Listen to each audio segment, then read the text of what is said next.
Hello, everyone. Thank you for joining us today for our fifth Get to Know Your Forest webinar put together by the Safe Pennsylvania Coalition and Sierra Club Pennsylvania chapter. My name is Sarah Corcoran. I'm the Conservation Program Manager for the Pennsylvania chapter. I'm also the coordinator for the Safe Pennsylvania Forest Coalition. And today we are lucky enough to have Chad Gadsby here from Loyalsock State Forest. He's going to talk to us about the 20th Forest District and answer any questions that you may have about your local state forest. So with that being said, I'm going to go ahead and turn it over to Chad.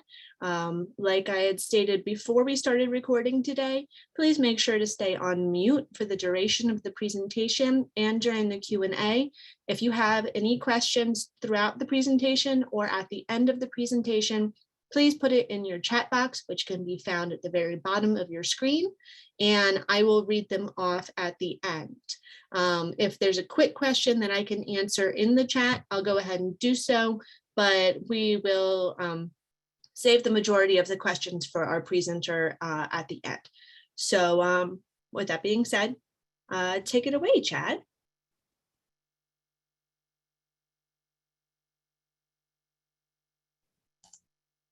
Thank you, Sarah. As Sarah mentioned, my name is Chad Gadsby. I'm the service forester for the Loyalsock State Forest District. I'm going to open up today here with a reminder of the Bureau of Forestry's mission is to ensure the long-term health, viability, and productivity of the Commonwealth's forests and to conserve native wild plants. We're going to begin here too with an overview of the district. The Loyalsock State Forest is just shy of 115,000 acres. It lies within Sullivan, Bradford, and Eastern Lycoming counties. The Loyalsock State Forest is made up of a number of ecoregions within the state here. Fortunately, I'm not advancing anymore. There we go. Number of ecoregions within the state. It falls within the deep valleys, the glaciated high plateau, glaciated low plateau sections. And the district also falls mostly within the glaciated northeast ecoregion itself.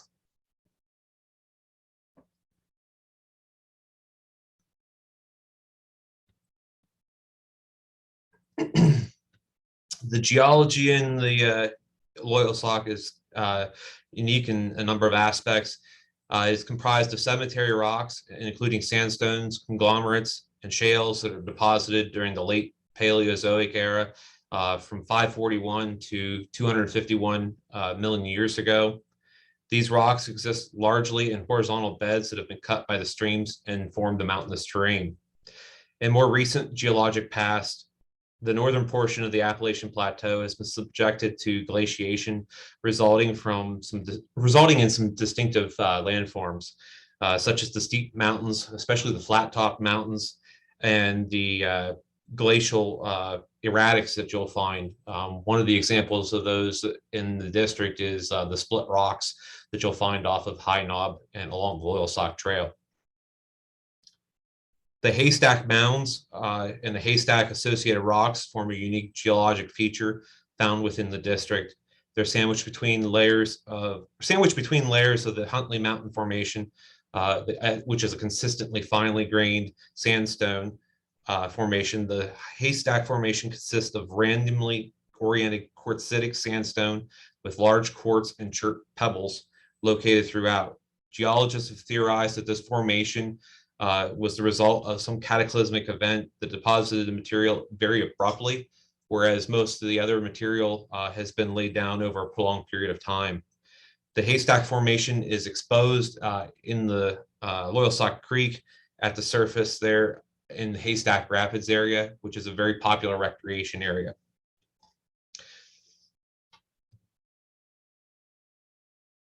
The state forest system began with the Forest Reservation Act of 1897. It allowed for the purchase of unceded lands, which were undeveloped lands in the headwaters of the state's three main watersheds, those being the Delaware, the Susquehanna, and the Ohio River watersheds. Among the first parcels acquired after the Act's passage were the Loyalsock Forest Preserve and the Grays Run Forest Reserve. Both of those lie in Lycoming County. The district underwent a realignment in 2005. This was done to simplify the management responsibilities of the districts involved. The original or former Wyoming State Forest District was broken up. The new Loyalsock Forest District was formed from the Sullivan County portion of the Wyoming State Forest District, as well as the eastern Lycoming County tracts of the Tiodotin State Forest and the the Rodwood Mountain tract of Bradford County in the Tioga State Forest. The name Loyalsock State Forest came from the original Loyalsock Forest Reserve, and it also reflects the Loyalsock Creek itself that runs down through the center of the district also. The most recent acquisitions took place then in 2001 with the acquisitions of the Rossbauer, Wolliver, Kafer, and Stoner parcels for a total of 321.3 acres.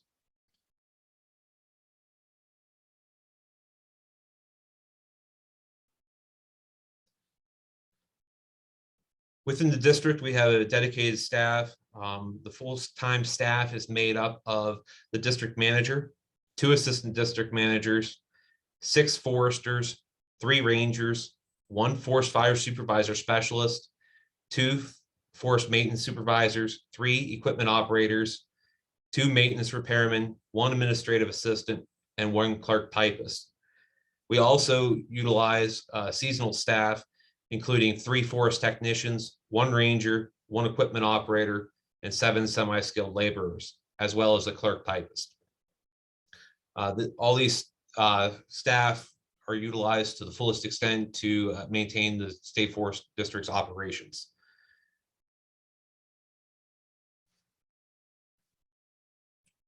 Okay, on the district, we have a number of historical and cultural sites that you will find. These include homestead sites, the Fairchild site along the World's End Road. There's the Jackson Homestead off of Dry Run Road in the area known as Jackson Flats. The McConnell site or homestead was near the Mill Creek and Big Hollow Roads intersection. The Miller Homestead, which is near Miller Trail in our Little Bear Creek tract in Lycoming County, as well as the Newman Fields area is the home of the Newman Homestead in the upper end of upper end of Hagerman Run Road on our Grays Run tract. The Randall Homestead was back on the Randall Road off of Coal Mine Road. Okay. There also was a couple of ghost towns that are found within the district. No, they're not necessarily haunted, but there's the town of Maston, which was active between 1905 and 1930. It was formed when Charles W. Soane Lumber Company opened up 3 sawmills there. There was a clothespin mill, a hardwood mill, as well as a softwood mill. At the height of operations, there was a number of homes. There was 2 schools, as well as a number of railways or rail beds that came into the town itself and serviced those mills.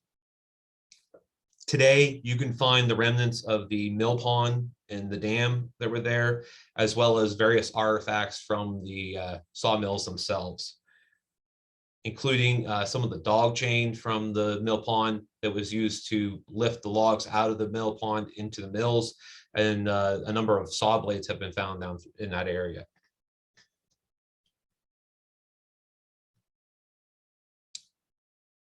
The next town then, ghost town, was McIntyre. It was active between 1870 and 1886. It was active by the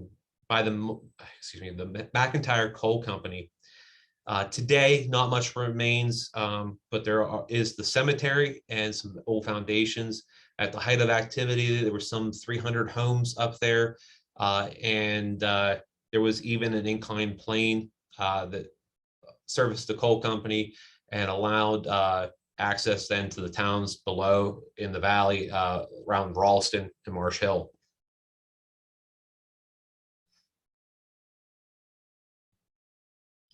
Next, we have the Civilian Conservation Corps. Like many other state forest districts, they had a huge impact in the Loyalsock. We had several camps within the Loyalsock State Forest boundaries. The first being Camp 80 in Maston. It was active between 1933 and 1941. They worked a lot in that Maston area, building roads and doing tree planting within that area.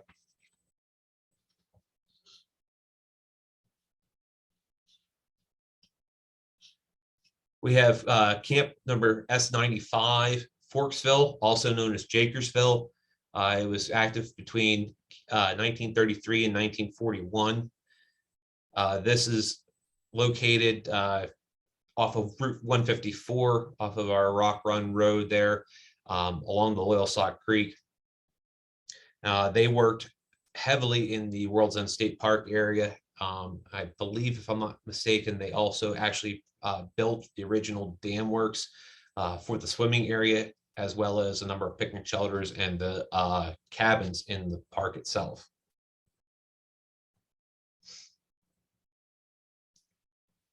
Camp 96 in Hillsgrove, or Hillsgrove itself, is actually the site of our forest maintenance headquarters off of Dry Run Road, just outside of the town of Hillsgrove. They did a lot of work in that area, developing roads and doing some tree planting. They were responsible for producing the High Knob Overlook and the road to it, as well as various other works around that area.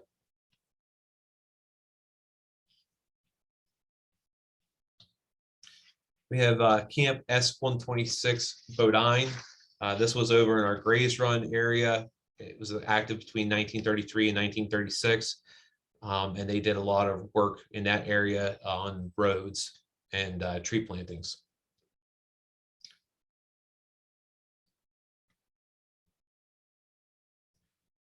Last but not least, then we have Camp, or excuse me, we have two more here. Camp 128 Loyalsock was active between 1933 and 1935. This camp was actually up our Mill Creek Road. It's near the intersection of Mill Creek and Camel Road. They did a lot of work on developing the road system and tree planting in that area.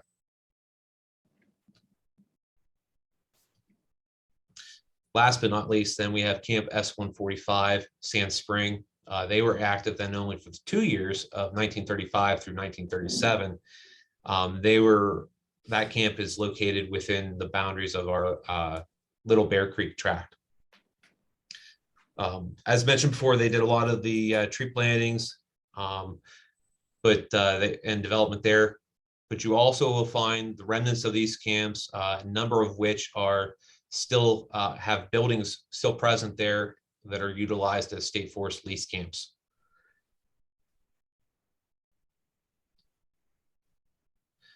We have a fairly robust recreation program within the district here. We have a number of activities of which you can see here. Since the state forest inception, outdoor recreation has been popular. 2020, though, was an unprecedented year. Users flocked to the state forest to take in the dispersed recreational opportunities as an escape from the pandemic.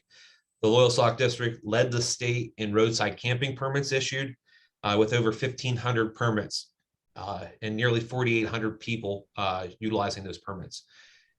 Nearly 300 more permits were issued in our district than the next closest district's permits. Some of the most popular areas, we're seeing hundreds of people using the area at the same time. In 2021, things quieted down a little bit. We still issued nearly 1,500 permits. for over 4,500 campers, but with the constant rain that we received, our rangers' observations indicated that a lot of people chose to stay home and rather than use those camping permits. Prior to 2021, or excuse me, prior to 2020, the district averaged 800 permits a year. Because of the increase, it forced the district to review its camping policies, and there has been significant camping policy updates since then. Of note there, we've increased the number of our campsites available for roadside camping, nearly doubling the total number, but we also have taken into account the usage of those campsites, and we actually have taken as part of our policy, and we rest half those campsites every 6 months. So for a 6-month period, the even number of campsites will be available, and then at the next 6-month period, then the odd number of campsites will be available while the other ones rest.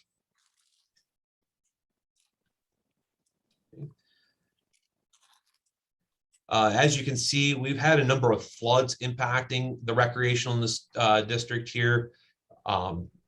Notably, in the last 10 to 15 years here, we had the impacts in 2011 from Hurricane Lee and Irene. Then we also had impacts then with the October flooding in 2016. 2018, you will know, is a little off track there because of the incessant rains that year. While we didn't have any major flooding itself, it was very, very soggy across the district.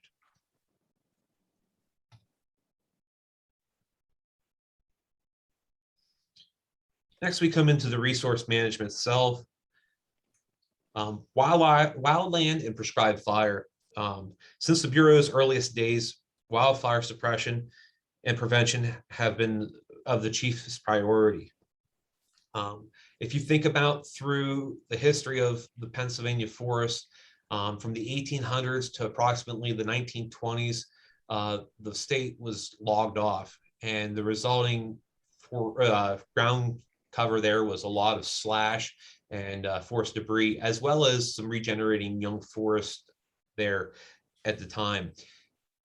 Many of these areas burned over frequently. I actually found accounts where, as the loggers would move on, they would actually go into some of these areas and burn the slashings out of the old cuts so that the fires resulting in those slashings wouldn't burn into the uncut timber. Those frequent fires did not allow the forest to regenerate very well and very quickly at the time. And so it became the role of the Bureau of Forestry, and especially originally as the chief wildfire suppression and prevention agency in the state.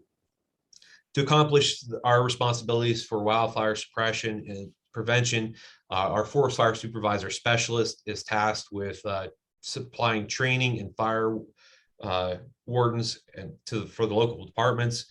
These wardens and fire departments then manage or assist in the suppression and prevention efforts throughout the district.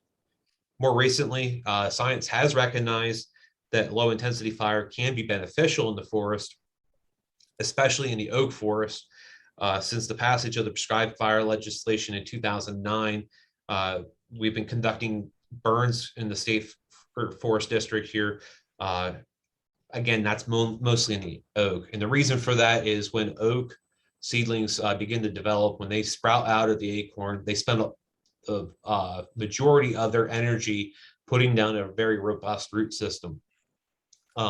Their top growth is rather limited to start, whereas most of the other shade intolerant species we deal with, such as black cherry, or red maples and birches and stuff like that, they spend a lot of their time growing in height to capture that sunlight. And they spend very little effort putting down a robust root system.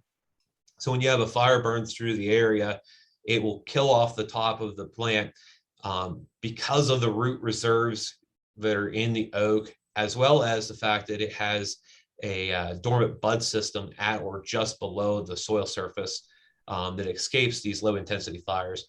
The oaks are able to resprout and actually can regain their height prior to the fire within the same growing season in many instances.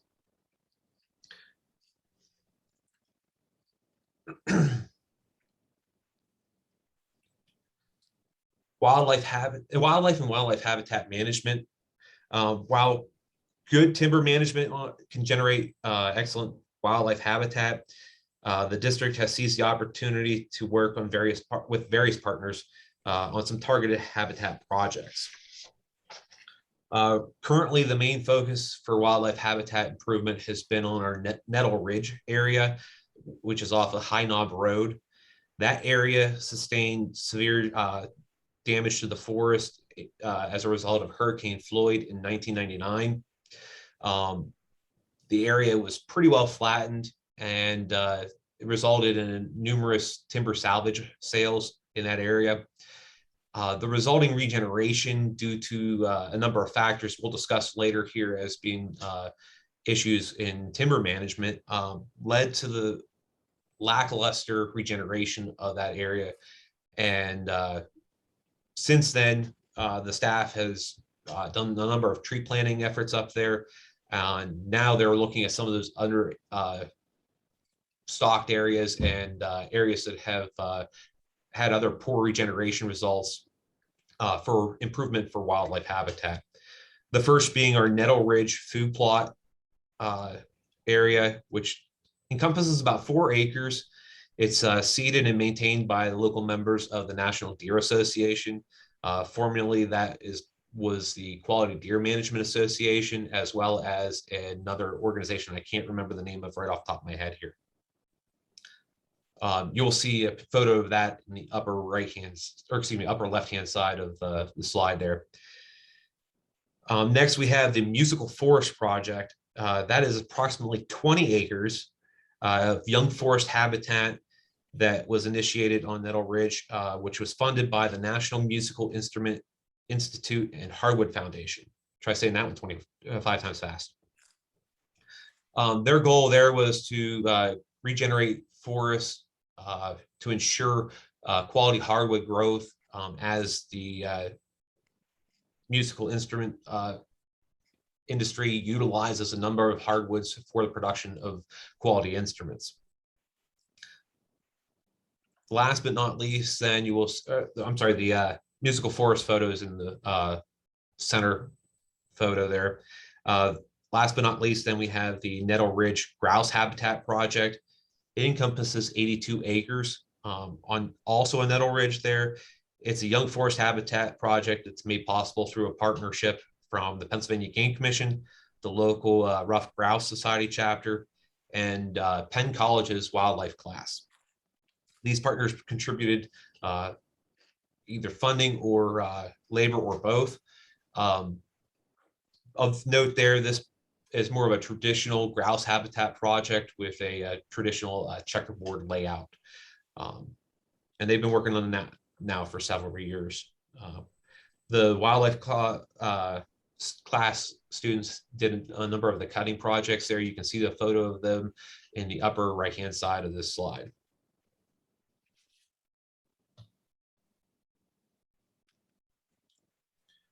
Okay, now we have oil, gas, and natural gas, and minerals.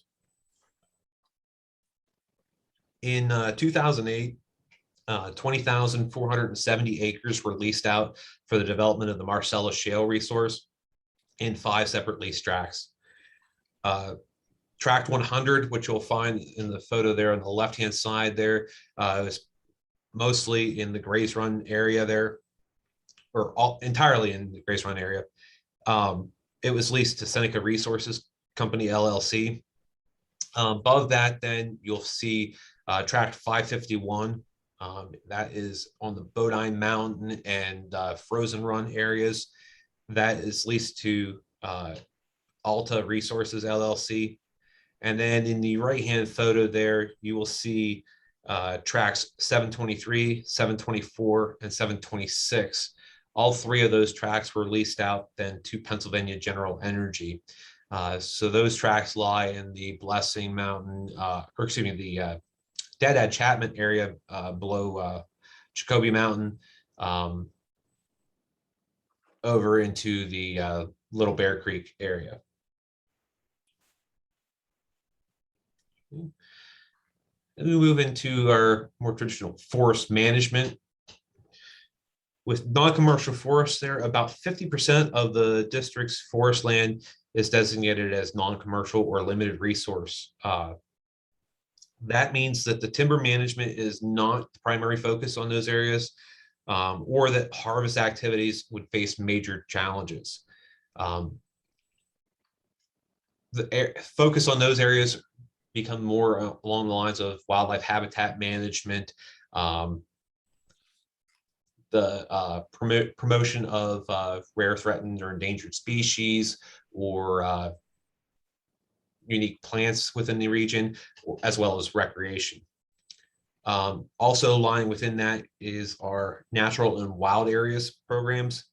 Natural areas are areas of unique scenic, historic, geologic, or ecological value that are maintained in a natural condition by allowing physical and biological processes to operate.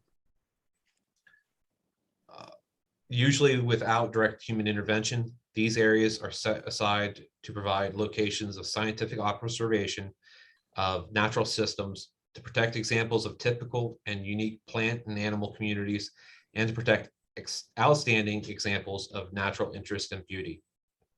The district's natural areas include the Devil's Elbow natural area. It's at 401.7 acres. The Kettle Creek Gorge natural area, consisting of 754.9 acres, and the Tamarack Run natural area, which is 200.6 acres, for a total of 1,357.2 acres. We have our wild areas. Then there are extensive areas which are generally open to the public. They're permitted to see, use, and enjoy such activities as hiking, hunting, fishing, and the pursuit of peace and solitude. No development of a permanent nature will be permitted in these areas, so as to retain the undeveloped character of the area and conserve the ecological resources. The district's wild areas include the Kettle Creek Wild Area, you'll see on the right-hand photo there, which is 1,934.9 acres, as well as the McIntyre Wild Area, which is in the left-hand photo. It's 7,227.1 acres. Interesting to note, though, that McIntyre Wild Area corresponds with the town of McIntyre itself. There's a grand total then of 9,162 acres of wild areas within the district.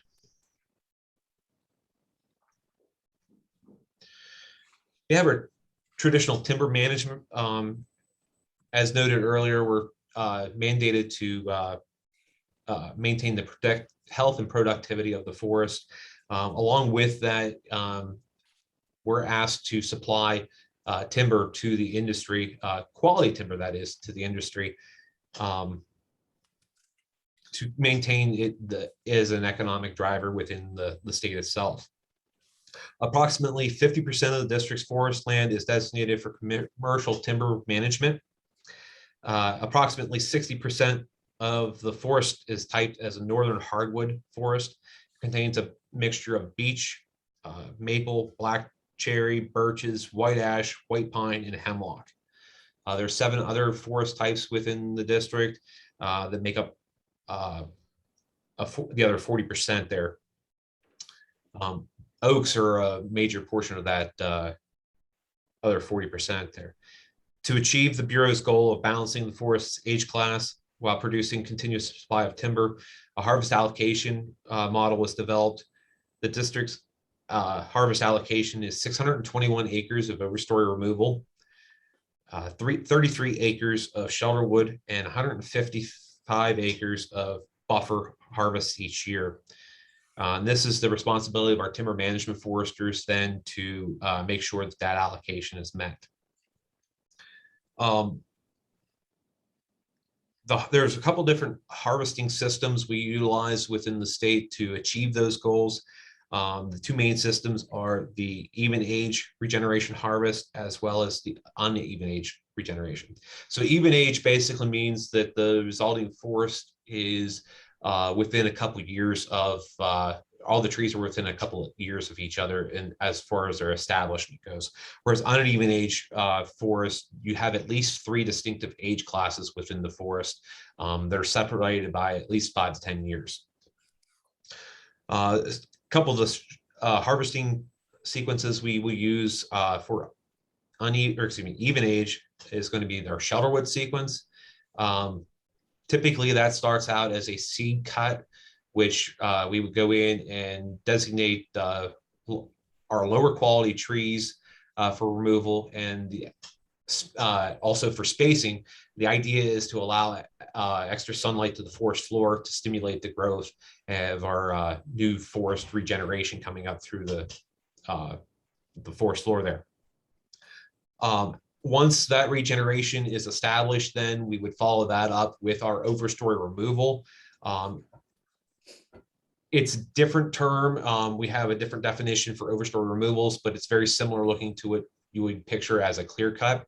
The Bureau of Forestry operates with biological reserve guidelines, meaning that we're never removing every single stem on the forest out there. We do reserve what is 10 to 20 square feet of basal area at the minimum on these stands. And it's generally made up of unique tree species or underrepresented tree species that are desirable to grow in that area. 10 to 20 square feet, if you would measure the square footage of the space that's occupied by the tree stump, that's what that square footage of basal area is referring to. We also do then the buffer treatments. Those are uneven age treatments. They're resulting from single tree or group tree selection harvest. Again, you're having anywhere from 3+ age classes represented within those stands. Those are a little more difficult to apply because of the nature of our forest history, with our forests all being cut over about the same time. Our forests are already even age to begin with. So you would have to go in periodically, say every 10 years or so, and establishing entirely new age class. To do it properly, you need to have tree species growing in every size class in that stand at all times, and that makes it difficult to practice pure uneven age management within the forest in Pennsylvania in general. So, to accomplish these goals, though, we must overcome several challenges. First being invasive species. And when I talk about invasive species, I'm referring to species that are non-native and that are generally overly competitive. They can be plants such as Japanese barberry, multiflora rose, bush honeysuckle, Japanese stiltgrass, Japanese knotweed, autumn olive, and tree of heaven are a number of the species that we deal with all too frequent occurrence. We also have some invasive insects, notably the emerald ash borer and hemlock woolly adelgid, as well as the elongate hemlock scale, which gets a lot less attention in the media. And then also Lymantria dispar, which was formerly known as gypsy moth. All of those are invasive insects that have been found within the boundaries of the Loyalsock and have caused significant impacts. The emerald ash borer itself, we've lost most of our standing ash resource. Most of the ash trees now you'll find out there are standing dead that still exist. We did conduct a number of salvage harvest operations across the district and salvaged what ash resource we could get to and we could reach. But there's a number of areas that were inaccessible. They just didn't have roads into them, as well as there's a number of areas that weren't operable due to their wet sites, which ash typically favored. So we got what we could, but we couldn't get it all, so to speak. Hemlock, woolly adelgid, and elongate hemlock scale are both impacting our hemlock within the region. Most notably, you can see hemlock mortality developing within the Little Bear Creek section, as it's one of our southernmost tracts there. Tends to get a little bit warmer, as well as the soils down there are a little drier, and that hemlock really does like the moisture in the soils. Our hemlock's doing best though on our north-facing slopes and those that have adequate soil moisture. And then the Limontria dispar populations are most notable in our oak forest, which those are concentrated down in our Little Bear Creek tract as well as our Grays Run tracts. Diseases of note is a new one called beech leaf disease. That was actually identified on the district last year, and it's fairly substantial in its coverage. It was found in our eastern Lycoming tracts, as well as those across Sullivan County. Unique to the beech leaf disease is it's capable of killing all size classes of beech, everywhere from our large saw timber size canopy trees to our fuel wood poles, and clear down to our seedlings and saplings there. Historically here, we also had beech bark disease, which was a disease that was carried by a scale, which is native. It was a fungal disease that came in, and it caused a decline in our beech trees. But the beech trees were able to survive enough that they were sending up dense growths of saplings and seedlings as root suckers there. And you can notice that actually in the center photo, as well as the top right-hand photo on this page, the brown leaves there, those are actually all beech trees. So you can see how dense the growth is in this area. Beech leaf disease actually stands to cause more decline and mortality than the beech bark disease ever did. The way we're going about managing these invasive species, though, is through a monitoring program. So we're monitoring the progression of these species across the district, as well as a suppression program. And that's tied with our ecological services section, as well as our forest health division. We also have competing vegetation. So whereas the invasive species were non-native, we also have native vegetation that's causing issues in our forest growth. So on the top left-hand photo there, you will see a dense growth of ferns. We have issues with both hay-setted and New York fern.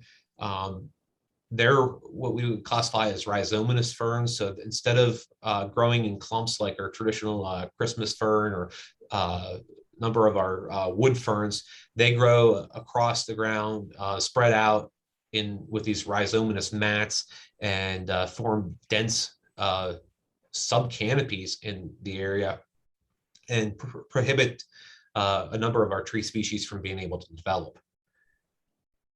We also have American beech issues, which I mentioned before. That's mainly promoted then through the beech bark disease, and we wait to see now what the beech leaf disease is going to do, as well as straight maple. There are a couple others that you may find out there, such as witch hazel and ironwood, that can, in certain scenarios, cause issues, and they can express themselves as a competitive vegetation problem. To manage these, we typically will utilize some brush mowing or herbicide applications. That's if the timber resource itself is not adequate for allowing for the logger to actually cut the brush itself. Deer browsing is another issue we face. Historically, we had high deer populations. You look back in, the 80s and early 90s there, we had, it wasn't uncommon to go out and see, herds of 10, 15, 20 deer at a time. That resulted in browse lines in the forest due to the preferential browsing of the deer. One thing we fail to recognize a number of times is that deer are browsers, so they do like to eat woody vegetation. Unfortunately, their favorite foods are typically the trees that are most desirable for wildlife in general, as well as timber management themselves. So you're looking at your oaks, your black cherry, maples, mainly, as well as some of our lesser timber species, such as the aspens and stuff. Deer really do prefer to browse those. Even in lower populations, deer can overbrowse the forest because of the degraded habitat from the past, being impacted also then by the other factors that I mentioned previously, such as the invasive species and competing vegetation. To manage these, we are utilizing the Game Commission's Deer Management Assistance Program, as well as fencing. So the Deer Management Assistance Program, we're able to identify areas we're having a lot of browsing issues, and we set those up as DMAP units. The Game Commission then will allocate tags to those units for antlerless deer harvest, and that allows us to focus some of the hunter pressure into some of those areas and to help reduce some of the deer impacts in those areas as they regenerate. It's kind of a catch-22, because if we turn around and we fence everything, first of all, it's expensive. With about 5 years ago here, you're looking at $3 a linear foot for fencing. Now, some of the estimates we're getting are $10 to $12 per linear foot for fencing. You figure a 10,000 foot fence there, you're pushing $120,000 just to put a fence up around the stand. And unless it's the height of the black cherry market and it's pure black cherry in that stand, a lot of times it's cost prohibitive to do the fencing itself. So if you're fencing everything too, you're also reducing the available habitat for the wildlife. So it's kind of a catch-22 where the deer eat themselves out of house and home, but yet you have to protect the habitat for the wildlife also. And so that's where the DMAP program comes into play, where we can reduce the deer numbers, hopefully to the point where we can actually do some of the timber harvests, which generate that wildlife habitat, which can then support better deer populations across the state. Another factor we've been faced with is poor seed crops. Tree age and condition are factors. As trees age, they reach the end of their life cycles and they start to produce fewer and fewer seeds. Trees that are impacted by a number of these other stressors typically will produce less seeds. They may produce a flush of seed right at the end, but that's usually a last hurrah before they die.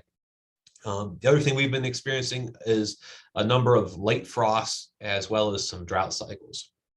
Oftentimes we'll get a frost cycle that comes through in later in May, after everything starts to green up, after those trees flower, and that's particularly detrimental to our mass producing trees, especially our oaks and stuff. We've had a number of crop failures of acorns due to these late frosts. Last year, we actually experienced a spotty late frost, and early on in the spring, we expected a good seed crop of sugar maple, and by the time it came for the sugar maple seeds to ripen, you couldn't hardly find them in most areas. There were isolated pockets where that was not the case, though, and they were quite prevalent, but a lot of it, though, we did lose a lot of our sugar maple seed crop. To manage that, we actually conduct seed collection of these various tree species across the district. The seeds then are sent down to our State Forest nursery down at the Myra Lloyd Dock Center down near State College. There they grow out the trees and supply then the tree seedlings back to the districts for tree planting through our contract tree planting program.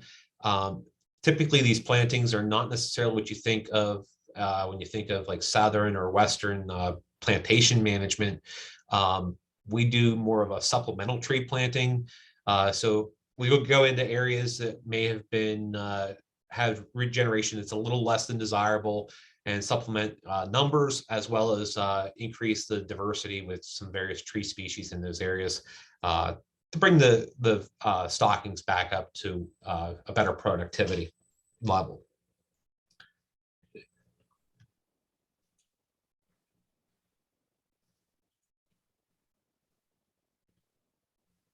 Next, we have our water resources. We've had a couple streams here that we've had some focus on over the last several years. Wallace Run, which would be the two upper photos there. Anadarko Petroleum provided some funding through the North Central Pennsylvania Conservancy, and labor also to install log vein deflectors, modified mudsill structures, and riparian plantings over a 6-year period. Unfortunately, the flooding events of 2016 and I believe 2011 impacted some of it also, undid a lot of the work they had originally done and changed a lot of that. So a lot of that has had to go back and have some maintenance done to it to repair some of the damages. Little Bear Creek had some work that actually was just completed here this past year. The project replaced the jack dam that was installed in the stream there. So that actually raises the water level, backs water up, raises the water level so that as it flows over the dam, it creates a little bit of a plunge pool beyond it. Also helps to aerate the water itself. It also installed there, you'll see on the upper portion of the photo across the stream there is the modified mud sill. So that replicates a overhanging bank for fish to get in for cover, as well as some riprap there. And the little boy in the photo then is standing on our rehabbed fishing pier. That's our handicap fishing pier within the district. Help with this was provided through the Loyalsock Men's Club as well as PA Fish and Boat Commission.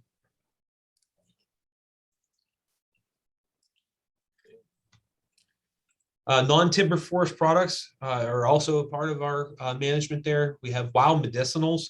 A lot of times we don't necessarily think of these anymore, but historically these have been very, very important within the forest. Probably the number one that you think of is American ginseng, though, especially to the popularity of programs on the History Channel and whatnot. But then there's also black cohosh, golden seal, witch hazel, bloodroot, and various funguses are used medicinally. With assistance from our ecological services section, we monitor and manage these populations to protect them from overharvesting. Please note the harvest of American ginseng on state forests, as well as most state lands, or all state lands, I should say, are not permitted at all. Ground pine is another non-timber forest product. There's numerous species. These are popular for wreath making as well as other holiday decorations. The harvest of ground pine is also not permitted on state forest lands at this time due to the past harvesting practices. Mountain stone, individuals can obtain a permit for from the district office to collect mountain stone, although that's for designated areas. Stone collection is for personal use only. Wild edibles, including fruits, berries, and edible plants such as ramps or leeks. Individuals can collect those, although they are for personal use. So you can't go collecting them, take them down to a farmer's market and sell them there at the farmer's market. So, and with that, we will move on to questions. All right, thank you so much for that presentation, Chad. It is just after 12:50. So I spoke with Chad previously. He says he's okay going over a few minutes if we get a lot of questions today, but if it looks like we are going to have a whole slew of questions, any of the ones that we receive around 1 or slightly after, we can respond to an email. But don't worry, anyway, any of your questions will be answered. So if you do have any questions for Chad, please go ahead and pop them in the chat and I can read them off to him now. while we wait for a few questions to come in, I have a couple for you, Chad. Okay. You mentioned the handicap fishing pier. Where on the state forest land is that located? That's off of our Little Bear Creek road on the Little Bear Creek stream itself. It's on the 87th side of Little Bear Creek Road. All right. And then we just got a question that I was going to ask. So I'll go ahead and ask their question about the dispersed campsites. You had mentioned an uptick in permits earlier in the presentation. How many dispersed sites do you have within the forest district? That number has recently changed, so I don't have an idea right off the top of my head. I think Rich is also on the presentation here. He may have a better number on top of his head here, but we have several. I wouldn't say dispersed sites, but they're motorized recreation sites. As far as what we classify dispersed camping and primitive camping, that does not require a permit, but by definition are dispersed, and primitive camping though is something that you would consider like backpacking, where you're not utilizing a vehicle as part of your camping experience other than getting to that location to recreate. For the motorized campsites that do require a permit, where would folks go to acquire a permit for use? The best resource there is going to be our district's webpage there. So if you go to your favorite search engine of choice and type in Pennsylvania Bureau of Forestry, you'll get in there, and then you'll see the Find a Forest page.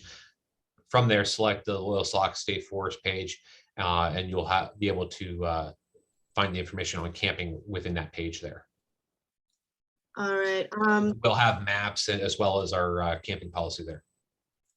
I do see someone writing on the screen currently. I'm not sure what they're trying to write, but that looks like another question possibly. Let me, if you could you please put that in the chat instead of directly on the screen? And then let's see, other questions that we have. We had a question about spotted lanternfly. We actually had a couple of questions about spotted lanternfly. You were discussing invasive species management earlier in your presentation. Has spotted lanternfly been seen in Loyalsock, and are there any impacts of note at this point? I've heard rumors that there have been individuals that have seen spotted lanternfly. However, after talking to the Department of Agriculture as well as our forest health folks, we have not heard of any substantiated findings for spotted lanternfly itself. That may be because it was an individual that was captured. There was no population found. I think there was one instance where there may have been a dead individual found, but we are not aware of any populations of spotted lanternfly within the district itself. The closest we do know that is a quarantine zone is Columbia County. Well, that is good news for now. Hopefully, hopefully the numbers stay minimal within the district. Other invasives questions as far as hemlock woolly adelgid goes. What type of treatments have been used to mitigate the adelgid problems within the forests district? Because I know that the hemlocks tend to congregate around wet areas. We have done some of the chemical treatments of our hemlocks in our in the significant hemlock areas that either for ecological reasons or for recreational and aesthetic reasons were selected to be treated. we have done those chemical treatments. We just had actually a presentation I was just on yesterday regarding forest health. There, our forest health specialist from our region was in there and had a map of our hemlock treatments. And I am not aware from that map, it did not indicate any biological controls that were released out there. There's a number of Lariacobius beetles that they're using as biological controls for hemlock woolly adelgid. But I don't know of any of those release sites on the district itself. And it looked also as if there wasn't anything really close right now.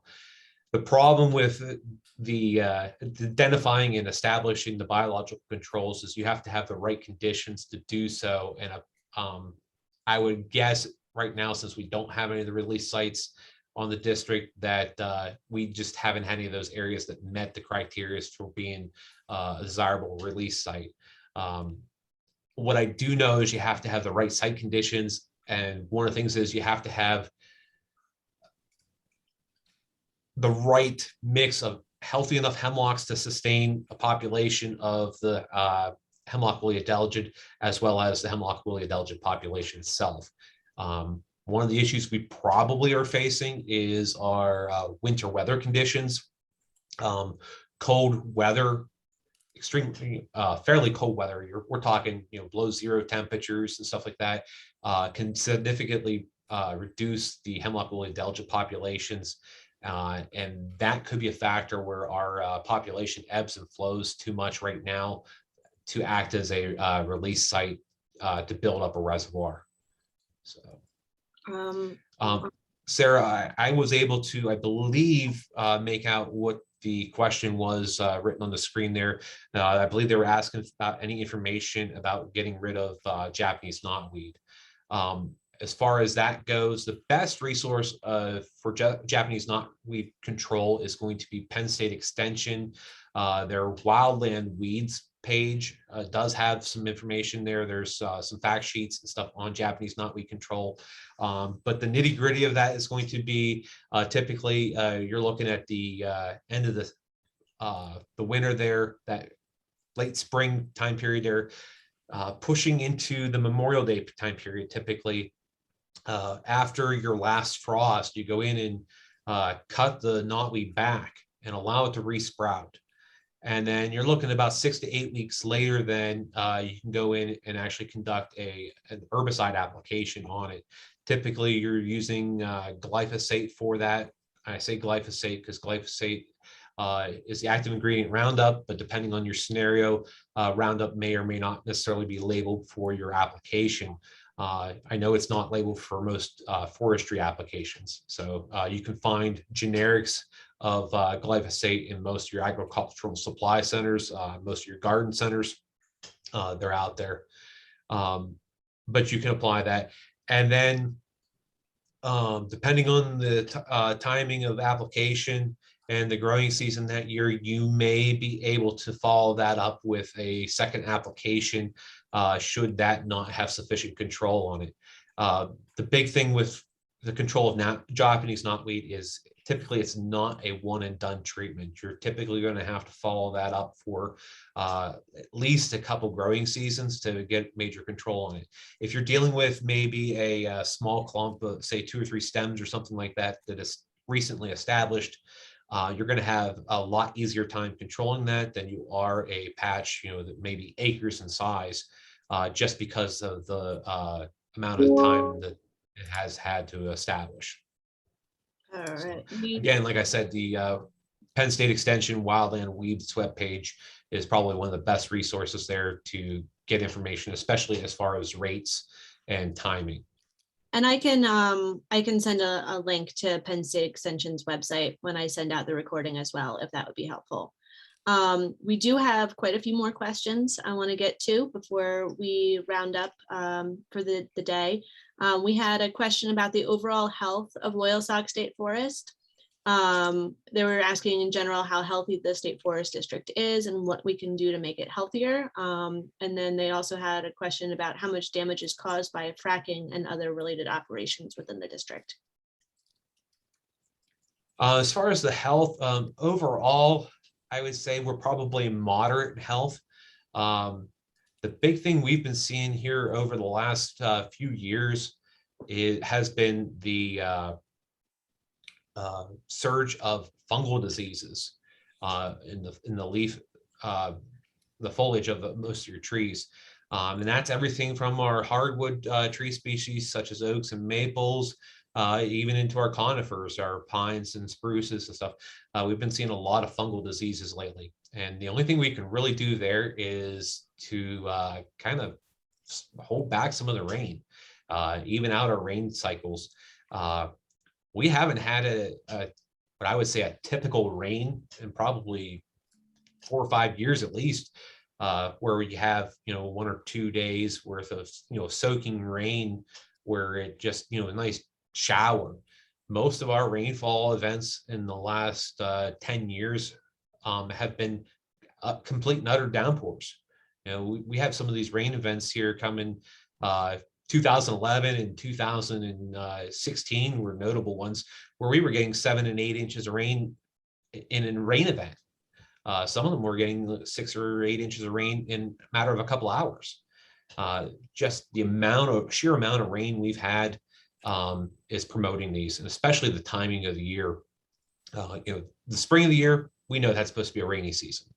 Our rains typically those slack off, and we get rain once, maybe twice a week or so, or every couple weeks there throughout the summer period. But when you're getting rain like we did, especially in 2018, where we're getting rain darn near every day, the humidity levels and stuff were just so high that it provided the perfect catalyst for these fungal diseases to produce spores and to spread. Most of them are airborne, and so they just spread like wildfire across the district. So we're seeing, again, like I said, the spruces and the pines, or white pine especially, is seeing a mixture of native insects as well as these native fungal pathogens that are all combining to apply a lot of stress on our white pines. And so what you'll notice is in June, you'll notice a lot of yellowing in the white pine needles and an early needle drop. That's leading to some dieback in the white pines, as well as particularly stressed trees and young trees. It can cause mortality right now. So our next question is about recreational use. It says, as recreational use is increasing rapidly, is there any plan to shift management from timber to recreation management?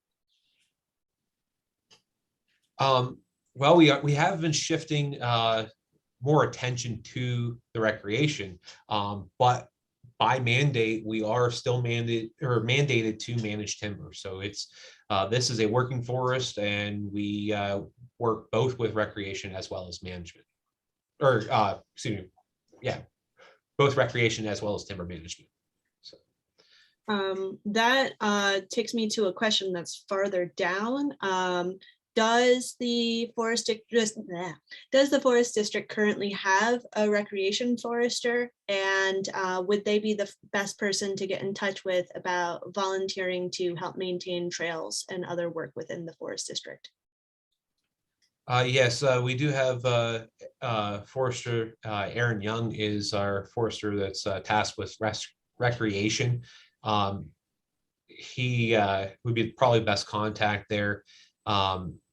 I will get Sarah his email address to be able to put with the presentation recording.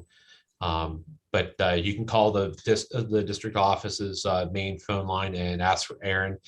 So you can also go onto the web page, and under the volunteers page, you can sign up and register under the volunteers page. I believe Aaron's going to ask you to do that anyway, to sign up as a conservation volunteer if you haven't done so already. And would Aaron also be the best person to reach out to if there are any issues with the trails? He'd be a good contact there to notify, yes. All right. We have a question about ATV use within the forest district, if there's heavy ATV use and what type of monitoring is done in regards to that.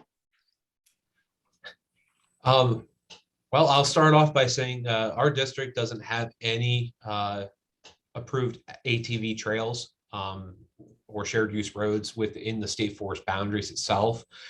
We do have issues with illegal ATV activities, and our rangers work to curb that as much as possible. All right. And then the last question is just a generic DCNR question, which I'm not sure you would have the answer to, but figured I could ask it anyway. They want to know if DCNR has an exhibit at the farm show this year. To the best of my knowledge, the DCNR does not have an exhibit at the farm show this year. I believe that was a decision that came out of our COVID mitigation protocols.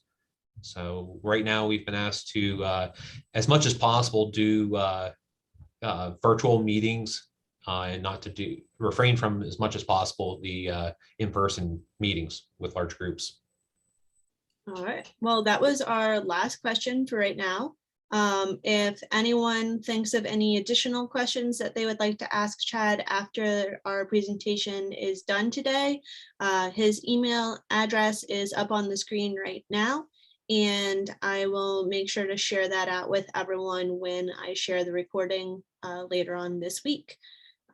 Thank you everyone for attending today. This was a really great presentation, Chad. It was super informative, and thank you for joining us. It's a pleasure. Thank you.